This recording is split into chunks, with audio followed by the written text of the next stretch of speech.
Welcome back to Old News, the podcast where we travel through the years to explore the stories that defined them.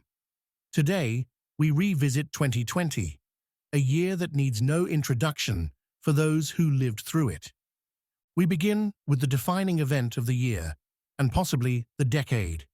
COVID-19, short for coronavirus disease 2019, is caused by the novel virus SARS-CoV-2, first identified in Wuhan, China, in late 19, and was declared a global pandemic by the World Health Organization on March 11, 2020. Governments across the globe implemented lockdowns and mask mandates in an effort to slow the virus's spread. Terms like flatten the curve, quarantine, and social distancing became part of everyday language. Essential workers also became defined to include healthcare professionals, delivery drivers, grocery store employees, and ensured that critical services and communities could function amid the crisis. And with fewer people commuting and traveling, we saw significant drops in air pollution in many cities. In April 2020, daily global CO2 emissions decreased by 17% compared to the mean 2019 levels. It gave us a glimpse of what a more sustainable future could look like. In the US, President Donald Trump's administration was credited for its significant role in launching Operation Warp Speed, a public-private partnership initiated by the government in May 2020. Allocating nearly $18 billion in funding, OWS aimed to accelerate the development, manufacturing, and distribution of COVID-19 vaccines, therapeutics, and diagnostics. However, the administration's overall pandemic response was often criticized for mixed messaging. Early in the pandemic, President Trump publicly downplayed the severity of the virus, comparing it to the flu, suggesting it would disappear, and promoting unproven treatments. Trump often held televised briefings which served as a primary source of information for many Americans, but were also the source of significant controversy. One of the most infamous moments came during an April 23rd briefing, when Trump speculated about potential treatments for the virus after hearing from a Department of Homeland Security official about the effects of disinfectants on surfaces. Trump mused aloud about the possibility of using disinfectants internally, saying, "I see the disinfectant, where it knocks it out in a minute. Is there a way we can do something like that, by injection inside or almost a cleaning?" These comments sparked immediate backlash from medical professionals and health officials, who warned against the dangerous implications of ingesting or injecting disinfectants like bleach. Poison control centers across the country reported an uptick in calls related to exposure to household cleaners following the statement. While the White House later attempted to clarify that Trump's remarks were taken out of context, his comments became a flashpoint in debates over the administration's handling of the pandemic and the communication of critical health information. The incident underscored the broader challenges of conveying scientific guidance during a time of uncertainty and heightened public anxiety. Dr. Anthony Fauci, as director of the National Institute of Allergy and Infectious Diseases, was a leading voice in guiding the government on virus transmission, prevention, and treatment. Fauci provided clear, science-based updates during White House briefings, despite frequent conflicts with President Trump over the severity of the virus and public health measures. He advocated for lockdowns, social distancing, and a cautious approach to reopening the economy, which sometimes put him at odds with political figures. Trump strongly supported vaccine development, aligned with the scientists and medical professionals, but contrasted this with inconsistent messaging on masks, social gatherings, and the pandemic's long-term risks. The pandemic's toll was immense, with millions of lives lost and economies severely disrupted. And amidst all of the unknown and new information learned on a daily basis, was much division and speculation across social media and its citizen scientists on the appropriate courses of action. Yet one area around which the majority agreed and united in the face of crisis was the race to develop vaccines. Remarkably, the first COVID-19 vaccines were developed, tested, and authorized for emergency use within a single year, a process that typically takes several years. Operation Warp Speed supported several vaccine candidates, including Moderna, Johnson & Johnson, AstraZeneca with Oxford University, and Novavax. Pfizer participated in OWS for distribution and logistics, but did not take upfront development funds. Trump's administration worked with the FDA to accelerate the emergency use authorization process, ensuring vaccines were available as quickly as possible while adhering to safety standards. Even invoking the military, the Department of Defense was deeply involved in logistics, ensuring vaccines were distributed efficiently once available. The Pfizer-BioNTech and Moderna vaccines, both authorized in December 2020, used mRNA technology, a revolutionary method that employs messenger RNA to instruct cells to produce a harmless piece of the virus's spike protein. This triggers an immune response, teaching the body to fight the virus. The Johnson & Johnson vaccine used a more traditional viral vector technology and, unlike the mRNA vaccines, required only one dose, making it a practical option for mass vaccination campaigns upon its emergency use authorization in early 2021. To counter the pandemic's economic impact, the Trump administration and Congress implemented sweeping stimulus measures. The CARES Act, passed in March, provided $2.2 trillion in relief, the largest economic stimulus in U.S. history. Key provisions included direct payments to individuals, expanded unemployment benefits, and the Paycheck Protection Program, or PPP, to help businesses retain employees. A second relief package was passed in December, continuing direct payments and unemployment aid, though at reduced levels. Amidst the pandemic was also a historic U.S. presidential election. The Republican incumbent sought re-election amidst a deeply polarized electorate and faced former Vice President Joe Biden and Senator Kamala Harris. The grueling campaign included a chaotic first presidential debate and a memorable vice presidential debate in which a fly landed on Vice President Mike Pence's head and became an internet sensation. Throughout the campaign, Trump's rhetoric and approach to the pandemic drew both fierce criticism and staunch support. His handling of the virus became a central campaign issue, particularly after he contracted COVID-19 himself in October. Meanwhile, Biden leveraged former President Obama's popularity, emphasized unity and healing, and Harris made history as the first Black and South Asian woman to be on a major party's presidential ticket. The election cycle saw an unprecedented surge in political activism, including a dramatic rise in youth and minority participation.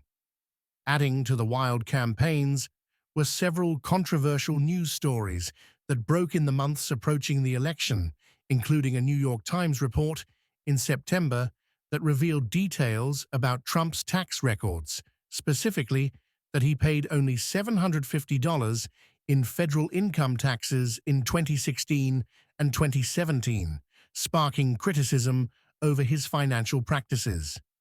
And allegations surfaced regarding Joe Biden's son, Hunter Biden, and his foreign business activities, particularly in Ukraine and China. A New York Post story claimed emails on a laptop suggested Joe Biden was aware of or involved in these dealings, though Biden denied any wrongdoing, and the story faced scrutiny over its sourcing and timing. Finally, Election Day, November 3rd, was marked by record voter turnout, partly due to expanded mail-in voting amid the pandemic. The contest was contentious, with significant delays in finalizing results due to the counting of mail-in ballots. Key swing states, including Pennsylvania, Georgia, and Arizona, were closely watched as they processed their votes. Calls to stop the count and start the count became rallying cries that reflected the bizarre nature of political reactions and polarization surrounding the process. Trump and his supporters called for vote counting to halt in states where he was leading, claiming that continuing the count would result in fraudulent outcomes. This was most prominently seen in Michigan and Pennsylvania. Conversely, in states like Arizona, where Trump was initially trailing, his supporters called for vote counting to continue, emphasizing the importance of counting every legally cast ballot. Brian Kemp, Republican governor of Georgia, was urged by Trump and his allies to find votes and intervene in the certification process. Despite the intense pressure from political groups and protests to delay or overturn certifications, he and other governors upheld the results. After a few exhausting days, election officials affirmed the integrity of the vote count, and on November 7th, major news outlets projected Joe Biden as the winner. Biden ultimately secured 306 electoral votes to Trump's 232. Trump disputed the results, citing unsubstantiated claims of widespread voter fraud, leading to multiple lawsuits and recounts in battleground states, though nearly all were dismissed for lack of evidence. Dominion Voting Systems, a company that provided voting machines for the election, was accused by Trump allies and media personalities of rigging votes to favor Joe Biden. In response, Dominion filed a $1.6 billion defamation lawsuit against Fox News, arguing that the network knowingly broadcast false information to retain its audience. Internal communications revealed during legal proceedings showed that some Fox News hosts and executives privately doubted the fraud claims but aired them nonetheless. They later settled for $800 million. Despite all of the controversy and challenges, the Electoral College certified Biden's victory on December 14th. 2020 was a year of protests and movements, both in the US and globally. George Floyd died in May after a Minneapolis police officer knelt on his neck for over 9 minutes during an arrest. His death and repeated words, "I can't breathe," captured on video, sparked widespread outrage and became a global catalyst for protests against police brutality and systemic racism. Black Lives Matter demonstrations proceeded worldwide, the largest civil rights movement in decades, with calls for police reform and racial justice. The officer, Derek Chauvin, was later convicted of murder. Meanwhile, in Hong Kong, pro-democracy protests continued as citizens pushed back against Beijing's increasing control. The implementation of the national security law in June marked a turning point, criminalizing dissent and severely curtailing freedoms in the semi-autonomous city. Despite harsh crackdowns, including mass arrests of activists and journalists, protesters continued to fight for their rights, drawing international attention and condemnation. And mass protests erupted in Belarus following the disputed re-election of President Alexander Lukashenko, often called Europe's last dictator. Citizens alleged widespread electoral fraud, and protests were met with violent crackdowns, arrests, and international condemnation. The movement, led by opposition figure Svetlana Tikhanovskaya, called for democratic reforms and free elections. Indian farmers also staged massive protests against 3 controversial agricultural laws passed in 2020, fearing they would weaken government price guarantees and leave them vulnerable to corporate exploitation. The protests, marked by marches and prolonged sit-ins, drew global attention and solidarity. The pandemic also brought a massive shift in how we work and communicate. With offices closing worldwide, remote work became the new normal. Platforms like Zoom and Microsoft Teams became indispensable tools for businesses, schools, and families, enabling virtual meetings, online classes, and remote social gatherings. "You're on mute" became a common refrain in this new era of digital connection, and many speculated whether the changes in work culture would outlast the pandemic. And athleisure, comfortable, workout-inspired clothing, experienced a significant rise in popularity. As people adapted to work from home and gym closures, comfort became a priority, leading many to embrace athleisure as everyday wear. Brands like Lululemon, Vuori, Nike, and Athleta saw strong sales by offering stylish, versatile pieces suited for both home and outdoor activities. The trend was fueled by a shift toward healthier lifestyles, with more people engaging in home workouts, yoga, and running. Athleisure's growth reflected a broader cultural shift toward casual, functional fashion in a time of uncertainty. The pandemic-driven economic volatility gave rise to a surge in retail investing, with platforms like Robinhood experiencing unprecedented growth. Fueled by low barriers to entry and social media trends, millions of new investors entered the stock market. This democratization of investing would set the stage for market events such as the GameStop short squeeze in early 2021. Video streaming platforms also flourished during lockdowns, with shows like Tiger King emerging as an unlikely phenomenon, watched by 64 million households in its first month. The Netflix documentary series, which chronicled the chaotic lives of exotic animal park owner Joe Exotic and his feud with animal rights activist Carole Baskin, captivated audiences with its blend of drama, eccentric characters, and outrageous twists. Beyond the entertainment, Tiger King sparked debates about animal welfare and the ethics of private zoos, shining a spotlight on the shadowy world of big cat ownership in America. The Queen's Gambit also captured global audiences, inspiring a resurgence of interest in chess. And The Last Dance documentary series chronicled Michael Jordan's career and the Chicago Bulls dynasty during the 1990s, culminating in their 97-98 NBA season. Using behind-the-scenes footage from that season, the series explores Jordan's rise to global stardom, his competitive drive, and his relationships with teammates, including Scottie Pippen and Dennis Rodman and coach Phil Jackson.